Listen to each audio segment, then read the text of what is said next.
Am I the a-hole for supporting my nephew after he taught his golden child brother a lesson he will never forget? Context: I, 31 male, and my brother 40 male have two sons, Jack, 16, and James, 13. Jack was born when my brother was still in college. He didn't want a child at that time. He and his girlfriend struggled for a while, managing their studies and raising a child. Thankfully, our parents were supportive and helped him. I also helped in any way I could. Eventually, he finished his studies, landed a job at 27, and got married to his girlfriend. Then their second child, James, was born. Both of them spoiled him a lot. Whenever our parents or I said anything, they claimed James was their planned child, and since they were in a good position, James deserved it. At the same time, they neglected Jack. They gave James expensive gifts, toys, clothes, snacks, and everything. The saddest part is that Jack never once complained. I watched that kid be happy just because his brother was happy opening his gifts. James, on the other hand, was spoiled rotten. He constantly compared his things to Jack's, and if Jack ever got something good from someone, he wanted it too. This problem kept growing. The negligence towards Jack worsened, and James started taking advantage of it. He began getting Jack grounded for things he did, and their parents always believed James no matter what. Over the years, I saw the sparkle in Jack's eyes fade. Now the incident happened this Christmas. To be clear, I love both of my nephews. I don't approve of James's behavior, but I blame the parents, not the kid. So for Christmas, I bought both of them a Nintendo Switch. Jack had wanted one for years, and he almost cried when he got it. He hugged me and thanked me. But James hated it, saying, "I wanted a PS5, not this," and threw it away. I didn't care because I did my part. Whatever he did with his gift was none of my concern. I was not going to enable this kid like his parents did. A few days after Christmas, Jack came knocking on my door. The kid was crying and shaking. I let him in, calmed him down, and asked him what happened. To keep it short, after I gave them both a Nintendo Switch, Jack was too happy with it. He played The Legend of Zelda whenever he had time, and he was having so much fun. That didn't sit well with James. To ruin Jack's fun, James broke his own console and cried to their mom, claiming that Jack broke it. Their mom believed him, snatched Jack's console, gave it to James, and grounded Jack. Jack just lost it this time. Years of unfair treatment finally got to him. He grabbed James by the neck and started choking him. He said he didn't know what came over him, but his mom's screaming and beating couldn't stop him. He just saw red. He started screaming at James, demanding that he tell the truth. James was struggling and begging Jack to release him, and finally, James admitted the truth. Jack let go. James was left gasping for air, and Jack ran away, straight to my apartment. After a while, I received a phone call from my brother, asking me to send Jack home because he had a lot to answer for. Jack wanted to return home to face the consequences alone, but I went with him. When we arrived, I saw James visibly terrified of Jack. He had never faced consequences for his actions before, and it looked like Jack's anger had truly scared him. My brother started screaming at Jack, but I stopped him. I asked James, in front of everyone, why he did what he did. He didn't say anything at first, but when I pushed, he finally admitted. Jack was having too much fun, and it irritated him. That kid was so spoiled that someone else's happiness bothered him. His mom started to defend him, saying, "He's just a kid," and blah blah. I stopped her and sent Jack outside to sit in my car. Then I let my brother have it. I told him everything, how he had failed as a father, how he had neglected Jack, how he had spoiled James to the point of making him a terrible human being. My brother just listened. He didn't say a word. His wife tried to say something again, but this time he shut her up. It looked like reality had finally hit him. He finally realized his younger son was becoming a terrible person. I told him that if they hated Jack so much, I could take him in. Then I left and took Jack back to my apartment. Now Jack is here with me. His mother has been blowing up my phone, saying I was cruel to James and that I shouldn't meddle in their family affairs. She accused me of favoritism toward Jack. I didn't reply to her. I haven't heard anything from my brother yet. Maybe he's still processing his mistakes. For now, Jack is with me, playing games, studying. He's such a great kid. And if his parents don't want him back, I plan to support him until he graduates and gets on his feet. Am I the a-hole for taking Jack's side? Now for the top comments. Hopefully your brother will understand what was going on and not criticize you for having Jack at your house and defending him. Jack's mother will probably always lash out against you.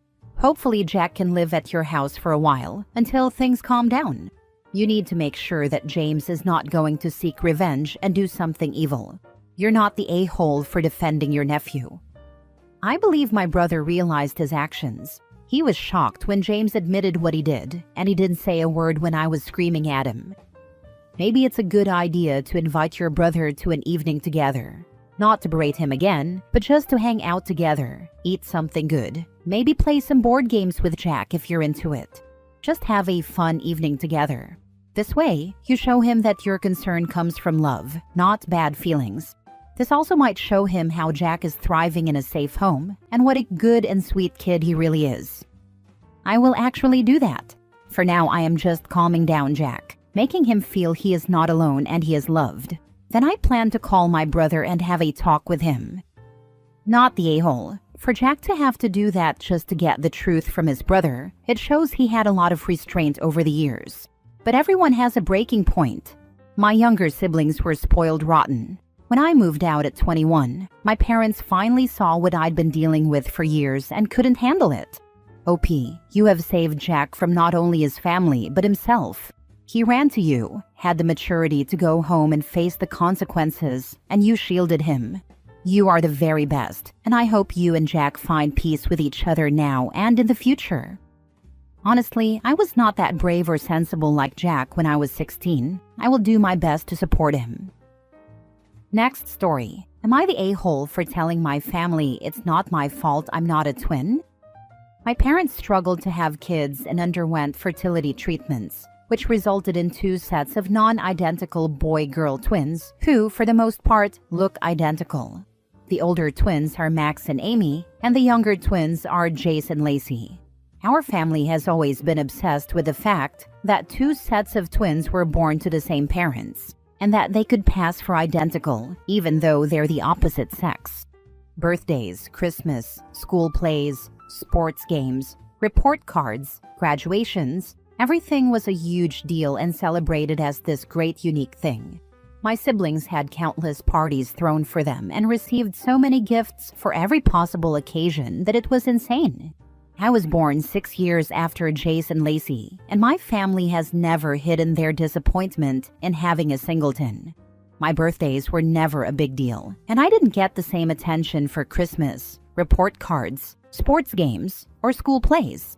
For my siblings, the whole family would try to show up and support them, while I was lucky if even one parent attended anything for me. My report cards were never celebrated either. I'm not particularly close to my siblings. They don't notice me much and enjoy the attention, so it's easy for me to slip through the cracks. But even our parents don't put the same amount of effort into me as they do for them. A weekend ago, my graduation became a topic of conversation. My siblings couldn't make it because of work or college, and the rest of the family responded with, "Well, I guess we don't need to plan around your graduation." I told them I would still like everyone there, but they said I didn't need anyone there. I asked why my siblings had full family support at theirs, and they told me it was a big deal because they were twins, one of 2 sets born to the same parents, and could pass for identical. They said that was something to celebrate. I told my family it wasn't my fault I wasn't a twin, and that I didn't understand why I was being overlooked. My grandpa said that at 17, I shouldn't be jealous of the attention other kids get, and that as a boy, I shouldn't get caught up in that kind of thing. I responded that even teenage guys want to feel like they matter. My family told me I was being unreasonable. One of my aunts accused me of gaslighting the family, while my grandma, parents, and a couple of other aunts and uncles said I was emotionally trying to manipulate them. They now want me to apologize to everyone for saying it's not my fault I'm not a twin, because according to them, nobody ever said it was. Am I the a-hole? Not the a-hole. I am so sorry your family sucks so much. It's not gaslighting people to say, I matter too. I hope you have, or find, amazing friends to be a found family, because you deserve live attention and support. Not the a-hole. I'm sorry. The only thing I can say is get so successful that never speak to them again. Change your will to make sure your money never goes to them. Just be better than they ever will. Yikes. So your parents went through all this time, money and effort to have a large family, and they treat you like a throwaway? I'm sorry. I didn't realize that happening to be born on the same day as another sibling was such a significant accomplishment. Next story. Am I the a-hole for siding with my daughter over my wife over adoption and what she calls her? I, 35 male, have an 11-year-old daughter, Haley, with my ex. My ex died when Haley was 2, but I was already a single parent at that point. Haley knows about her mom in an age-appropriate way. She understands her mom's struggles and that she wasn't in her life prior to her passing. I had a therapist help me navigate those discussions, and Haley still attends therapy at times to work through any lingering questions or sadness about the way her mom's life turned out. I met my wife, Amy, 33 female, when Haley was 4. Haley was 6 when they first met. I admit I took my time introducing them. I was cautious because I didn't want to risk Haley getting attached if things didn't work out. I also wanted to be sure Amy understood what she was signing up for by being with me. A huge part of me worried about how Haley would handle it. But they got along great from the start, and it was amazing to witness their bond grow. Amy was wonderful with Haley, and Haley enjoyed having Amy around. When Haley was 7 and Amy and I got married, Haley asked if she could call Amy Suds, a nickname Amy's family uses for her. Amy was thrilled that Haley wanted to use that nickname. Things were good. There were some discussions on Amy's side about what Haley would call them. Haley generally uses first names for most people and nicknames for a few. Amy's parents grumbled at one point about not being called Grandma and Grandpa, but Amy told them the decision was Haley's and that they should focus on earning those titles over time. Things changed when Amy became pregnant with our daughter, Summer, 7 months. Suddenly, Amy became hurt by Haley calling her Suds or using her first name. She was also bothered that Haley referred to her as her stepmom or as Dad's wife, depending on who she was talking to. Stepmom was more common, but at times, she would say Amy was my wife. Amy and I talked about it, and I told her nothing had changed. Amy told me that was the problem. She was giving Haley a sister, and it bothered her that she hadn't earned the title of mom in Haley's eyes. She also pointed out that she would be home with Summer, taking on more responsibility for Haley, and it stung to think she would be acting as a mother, but not being recognized as one. At my request, we saw a family therapist together. After several sessions, we brought Haley in for a bit. The therapist reassured Amy that Haley loved her and that their relationship was strong, even if Haley didn't call her mom. But that didn't settle Amy. Now Amy has not let this go. Without saying anything to me, she asked Haley if she would let her adopt her. Haley told her that she loved her, but didn't want to be adopted. I only found out about this conversation from Haley, and I was upset. Amy, in turn, was upset that I was upset. She told me she doesn't want to continue like this. She said she wants Haley to call her Mom, or at least some variation of it. She also still wants to adopt Haley and make their relationship more than just guardianship, which she already has. When Haley and I talked about it, she was honest. She didn't want to be adopted. She was sad that Amy was upset and didn't want to hurt her feelings, but she was firm in her decision. Amy, however, is still hurt and upset that I chose Haley's feelings over hers. She told me I should at least tell Haley to call her mom. I told her that should be Haley's choice, just like Amy had previously told her parents. Amy said she used to believe those titles could be earned, but that belief has died. I asked if this was truly a deal breaker for her, and she said yes, because she hates hearing Haley use her name or her nickname while she always calls me Dad. Amy has confided in her parents about everything, and they told me I was doing Amy wrong by siding with Haley. They said this is about respect, not just feelings, and that it's disrespectful for Haley to not call Amy Mom after all this time. Am I the a-hole? Now for the top comments. Not the a-hole. Go back to family therapy. If Amy can't let this go, things are going to get really ugly. That might not be a terrible idea for just the two of us. I worry Haley being there will make things worse right now. Not the a-hole. Amy needs to pour herself a nice tall glass of grow the heck up. You did the right thing by protecting your daughter instead of catering to your wife's insecurities. I wish her mindset from before could return. She even used to say as long as she wasn't the wicked or hated stepmom, she was happy, and now she's unhappy with anything other than mom. Get Amy checked for postpartum depression. It can do crazy things to your mind. I know from experience. She was already checked for that, but this also started before she gave birth. Although I know stuff can pop up even during pregnancy. But with her already being checked, I'm not sure it is that. Admittedly, it could still be. Put your foot down hard. Tell Amy she and her parents need to stop the childish behavior. Last story. Am I the a-hole for kicking my sister out after she laughed at me and my disabled wife? My wife and I are both 23. We started dating when we were 15 and got married 4 years ago. Our families were against us getting married so young, saying we were too young to commit, but we went through with it anyway. They attended the wedding, though we could sense their discomfort. Now both of our families get along, and I felt like we had all come together because my wife and I were happy, and so were they. 7 months ago, my wife had an accident. She broke both of her legs and suffered facial scars, which led her into depression. I've been doing my best to support her, comfort her, and provide as much physical and emotional care as I can. The doctors are trying their best, but the truth is, she's possibly paralyzed for life.